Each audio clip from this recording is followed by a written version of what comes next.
इनके पार्टी में आने से दल तो मजबूत होगा ही होगा और साथ में जो सामाजिक न्याय की जो विचारधारा है वो भी मजबूत होगी। आप सब लोग को हमने पहले भी कहा था कि अब हमारे जो चाचा हैं वो अचेत अवस्था में और जनता दल यूनाइटेड अब या बिहार सरकार आदरणीय नीतीश कुमार जी नहीं चला रहे हैं, बल्कि भाजपा दिल्ली से नरेंद्र मोदी जी और अमित शाह चला रहे हैं। जो जनता दल यूनाइटेड केवल जो चंद 2-3 लोग हैं, जो भ्रष्ट लोग हैं, वही जनता दल यूनाइटेड चलाने का काम कर रहे हैं। जिन लोगों ने जनता दल यूनाइटेड को सींचने का काम किया, बढ़ाने का काम किया, आज जनता दल यूनाइटेड में कोई इज्जत और कोई सम्मान नहीं है। बिहार विधानसभा चुनाव के पहले चरण की नामांकन प्रक्रिया के साथ ही जदयू के बड़ा झटका लगा है। तेजस्वी यादव ने अपने आवास पर पूर्णिया के पूर्व सांसद संतोष कुशवाहा सहित कई बड़े नेताओं को, यानी गिरधारी यादव के बेटे की बात करें, जगदीश शर्मा के बेटे राहुल शर्मा, अजय कुशवाहा सहित कई नेताओं को जो है अपने सरकारी आवास पर शामिल करा है। इसको लेकर के तेजस्वी यादव ने शामिल होने के बाद से क्या कुछ कहा है, उनको सुनाते हैं आपको। श्री संतोष कुमार कुशवाहा जी, पूर्व सांसद पूर्णिया जनता दल यूनाइटेड, श्री राहुल शर्मा जी, पूर्व विधायक घोसी जनता दल यूनाइटेड में हैं, और श्री अजय कुशवाहा जी, पूर्व प्रत्याशी लोजपा। शांत रहो यार, शांत रहिए भाई, फिर वही कोई मतलब नहीं, शांत रहिए। प्रेस कॉन्फ्रेंस चल रहा है, सभा नहीं चल रहा है।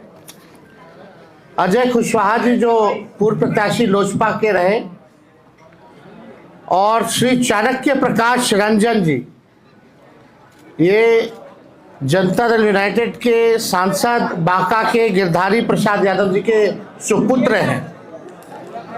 तो आज बेहद खुशी की बात है कि चारों लोग जो है पार्टी की सदस्यता जो है ग्रहण कर रहे हैं, और मुझे पूरा विश्वास है कि इनके पार्टी में आने से दल तो मजबूत होगा ही होगा और साथ में जो सामाजिक न्याय की जो विचारधारा है वो भी मजबूत होगी। आप सब लोग को हमने पहले भी कहा था कि अब हमारे जो चाचा हैं वो अचेत अवस्था में है, और जनता दल यूनाइटेड अब या बिहार सरकार आदरणीय नीतीश कुमार जी नहीं चला रहे हैं, बल्कि भाजपा दिल्ली से नरेंद्र मोदी जी और अमित शाह चला रहे हैं। और जो जनता दल यूनाइटेड केवल जो चंद 2-3 लोग हैं, जो भ्रष्ट लोग हैं, वही जनता दल यूनाइटेड चलाने का काम कर रहे हैं। जिन लोगों ने जनता दल यूनाइटेड को सींचने का काम किया, बढ़ाने का काम किया, आज जनता दल यूनाइटेड में कोई इज्जत और कोई सम्मान नहीं है। कोई भी निर्णय अगर जनता दल यूनाइटेड में लेना होता है तो केवल हमारे मंडल जी ठीक ही कहते हैं कि सारे 3 लोग जो हैं वही निर्णय लेते हैं। और आप देखिएगा धीरे धीरे, हमने पहले भी कहा ये नीतीश कुमार जी का आखिरी चुनाव है, इसके बाद वो दोबारा मुख्यमंत्री नहीं बनने जा रहे हैं, और भाजपा जनता दल यूनाइटेड को खत्म करने का काम करेगा। इसी डर से 2022 में आदरणीय नीतीश कुमार जी हम लोगों के साथ आए और हम लोगों ने उनको समर्थन देकर के पुनः मुख्यमंत्री बनाया। उनका यही कहना था कि भाजपा के लोग उनके पार्टी को जो है तोड़ रहे हैं, थोड़ा कमी रह गई थी। इस बार उन इलाकों में हम मजबूती के साथ चुनाव लड़ेंगे और जीतेंगे, और ये शुभ संकेत है कि आने वाले आगामी चुनाव यानी 14 नवंबर के बाद जो 14 नवंबर को जो रिजल्ट आएगा वो महागठबंधन के पक्ष में आएगा। तो हम चाहेंगे सबसे पहले कि संतोष कुशवाहा जी जो है अपनी बात को आप लोगों के समक्ष रखें। माननीय तेजस्वी जी कह रहे थे तो 100% सही कह रहे थे। माननीय नेता नीतीश कुमार जी जो हमारे नेता हैं, मुख्यमंत्री, वो जो उनकी जदयू थी अब उनके हाथ से निकल चुकी है। जनता दल यूनाइटेड 3 लोगों के द्वारा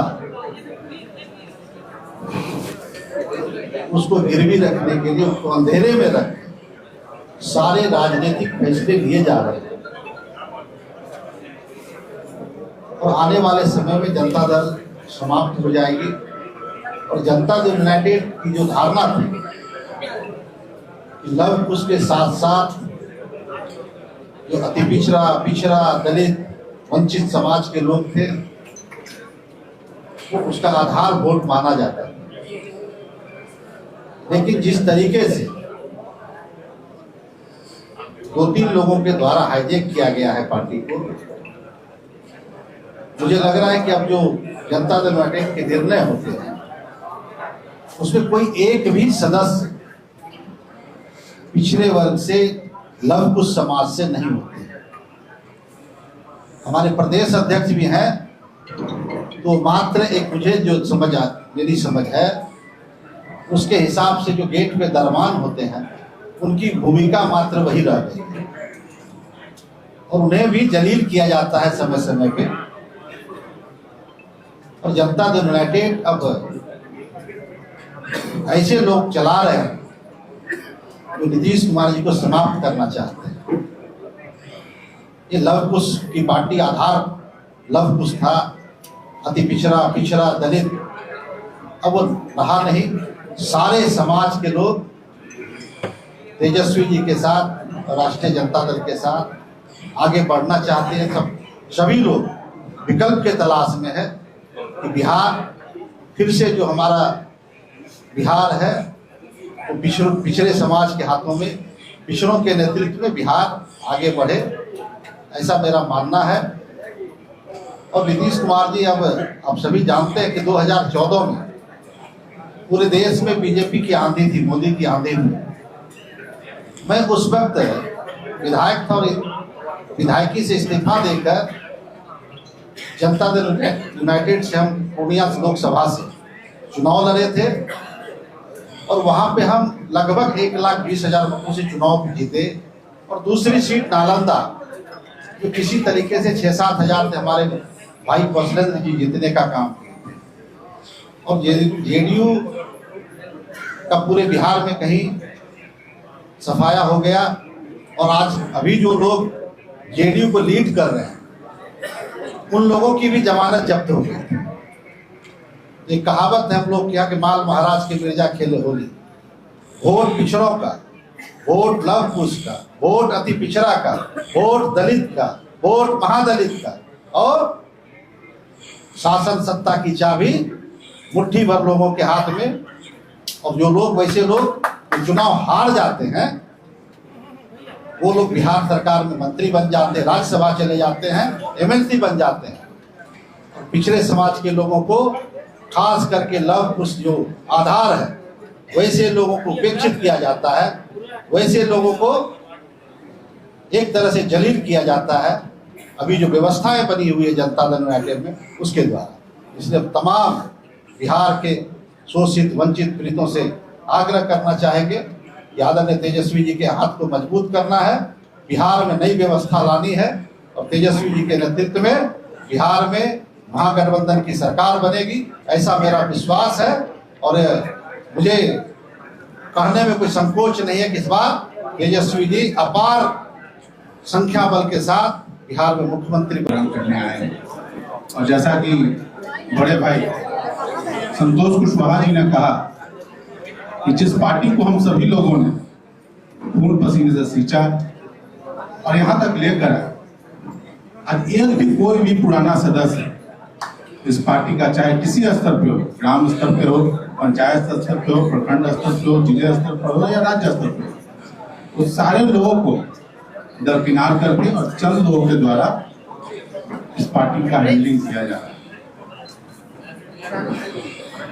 हम सभी लोगों ने तेजस्वी जी के नेतृत्व में अपनी श्रद्धा दिखाई है और खास करके जो इन्होंने बात कही रोजगार की, कि सरकार अधिसूचना लाकर और हर परिवार को रोजगार देगा, इस बात से प्रभावित होकर मैं इनके साथ जुड़ने का फैसला लिया।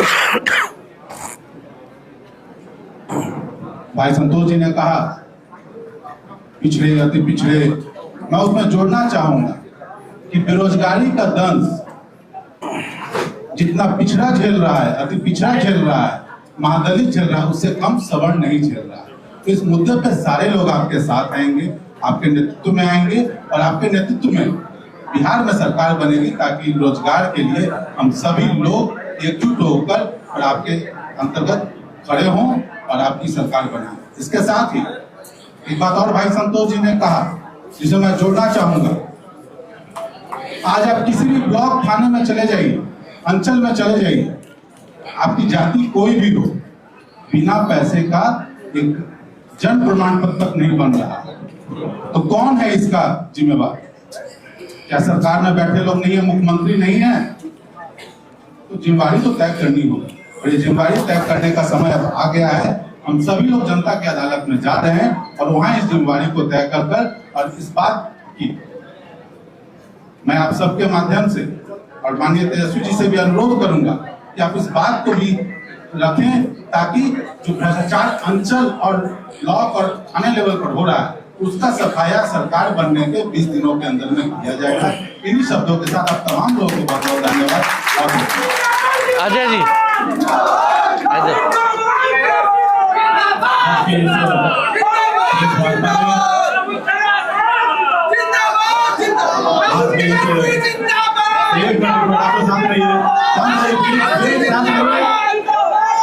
शांत रहिए। आज के इस प्रेस वार्ता में हम सबके नेता, बिहार विधानसभा में नेता प्रतिपक्ष और भावी मुख्यमंत्री आदरणीय तेजस्वी प्रसाद यादव जी, हम लोगों के मित्र बड़े भाई पूर्णिया के पूर्व सांसद भाई संतोष कुशवाहा जी, सारा चैनल हो गया, भाई राहुल शर्मा जी, भाई चाणक्य जी और राष्ट्रीय जनता दल के सभी वरिष्ठ सम्मानित नेतागण और आज के इस प्रेस वार्ता में उपस्थित सभी प्रिंट मीडिया, इलेक्ट्रॉनिक मीडिया के तमाम साथियों का मैं अपनी ओर से आभार अभिनंदन करता हूं। साथियों, आज का जो ये प्रेस वार्ता है, हम लोगों ने एक निर्णय लिया और ये निर्णय आदरणीय नेता तेजस्वी प्रसाद यादव जी के कार्यकलाप को देखते हुए, जिस तरीके से इनको बिहार के लोगों की चिंता है, गरीबों की चिंता है और जिस तरीके से ये दिन रात मुझे लगता है कि 22 घंटा काम करते हैं। मैं तो कई बार रात्रि में 3 बजे के मध्य रात्रि में भी मैं इनसे मिला तो मैं आश्चर्यचकित हुआ और सुबह फिर हम 8 बजे इनसे मिले तो मुझे लगा कि आप देखिए कि इसके बीच में कितना गैप है और इतना कम समय जो व्यक्ति अपने व्यक्तिगत जीवन में दे रहा हो और समाज के लिए लगातार लगा हुआ हो, तो निश्चित रूप से ऐसे लोगों को बिहार में आगे लाने की जरूरत है।